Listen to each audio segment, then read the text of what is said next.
anak saya 4 tahun setengah. Kalau misalnya dari pihak harapan bunda ada kejelasannya gitu, anak saya nggak kena, saya kan tenang gitu.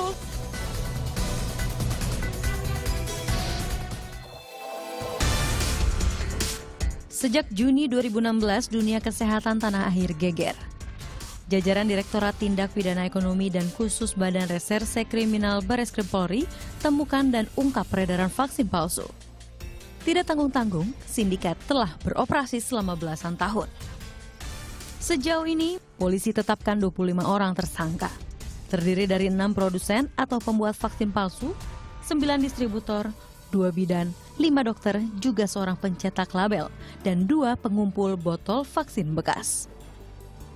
Pencetak label dan pengumpul botol terlibat karena vaksin palsu dibuat dengan menggunakan botol-botol vaksin bekas. Kasus vaksin palsu yang mencuat ke permukaan begitu memancing emosi banyak pihak. Beragam persepsi bermunculan, mulai dari pemerintah yang dituding kecolongan dan lalai dalam mengawasi peredaran obat di tanah air, hingga lemahnya pengelolaan limbah di fasilitas-fasilitas kesehatan. Berikut jejak peristiwa. Faktanya, hingga saat ini pun masih banyak ditemui limbah rumah sakit yang tidak terkelola secara benar. Saat bertandang ke salah satu lokasi penampungan sampah ibu kota misalnya, kami temukan gunungan limbah medis. Puluhan kilogram jumlahnya, mulai kantung darah, selang, dan botol infus berserak. Utuh tanpa disterilkan terlebih dahulu. Padahal mayoritas limbah ini tergolong infeksius atau mudah sebabkan infeksi.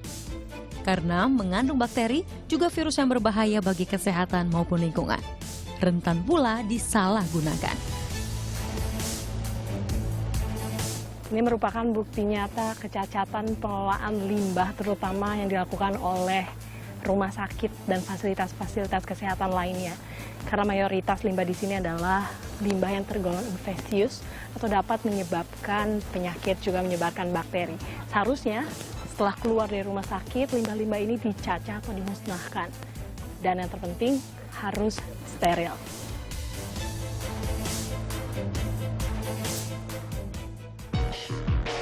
Dari sini, untuk berbagai keperluan, limbah medis dijual seharga Rp2.000 per kilogram.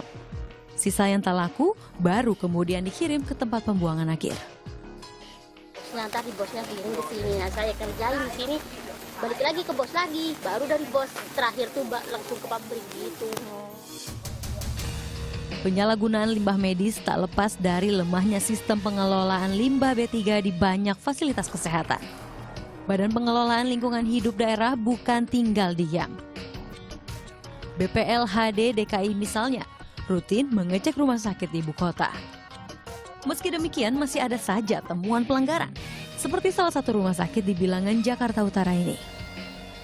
Usahakan punya teknologi pengolahan limbah mumpuni. Semua limbah medis di sini hanya ditampung di tempat sampah tanpa pengawasan. Limbah pun tercampur, tidak dipisahkan berdasarkan jenis, jauh dari standar yang ditetapkan. Apa ini sekitaran 2 kilo. 2 kilo ya? Oh, jadi kalau yang kayak botol vaksin gitu belum, baru itu kan nanti kan dicampur, uangnya kan dicampur, jadi kan ini sekali ngangkut kan 950.000 nih. Jadi arah mau beratnya berapa, tetap aja 950.000. Ngangkutnya berapa per bulan? Ini 3 bulan sekali. Enggak ada yang kayak gitu, enggak ada yang dua terus dan langsung buang. Oh enggak, maksudnya pengawasan dari sininya untuk dari limbah habis dipakai sampai di TPS-nya, pengawasannya sampai ke PT arahnya, pengawasannya ketat apa enggak? Iya kan sampai mereka diangkut ke truk, saya ngikutin terus. Banyak rumah sakit sudah penuhi standar dengan miliki sistem pengelolaan limbah sendiri. Namun tidak sedikit yang menyerahkannya ke pihak ketiga. Merujuk pengolahan limbah ke pihak swasta resmi memang tidak salah, namun dalam pelaksanaannya masih sering terjadi kebocoran. Nah, yang masalah untuk di pihak ketiga kan ini adalah tempat penimbunan sementara.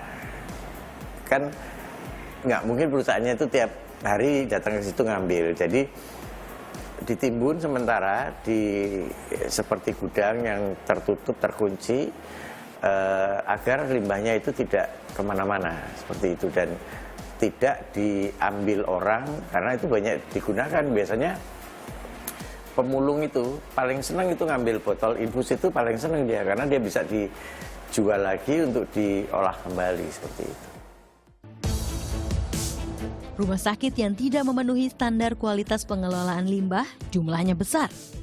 Dari total 186 rumah sakit di Jakarta, hanya 66 rumah sakit yang dinyatakan lulus uji baku mutu dan mengantongi izin pengelolaan limbah. Kita memang kita coba bagi mereka yang tidak melapor, kita lakukan observasi ke lapangan, kita lakukan pengawasan langsung ke lapangan.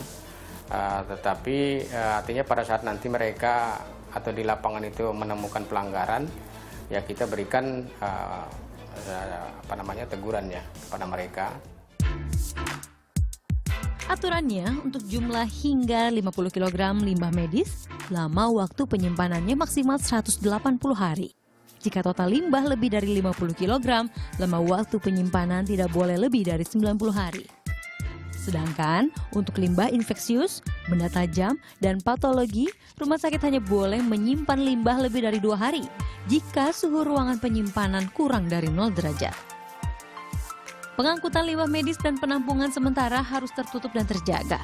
Limbah harus dimusnahkan dengan dibakar, agar limbah medis tak membahayakan lingkungan dan makhluk hidup termasuk manusia, secara langsung ataupun tidak langsung. Indrialita, Rio Pramasta melaporkan untuk NET.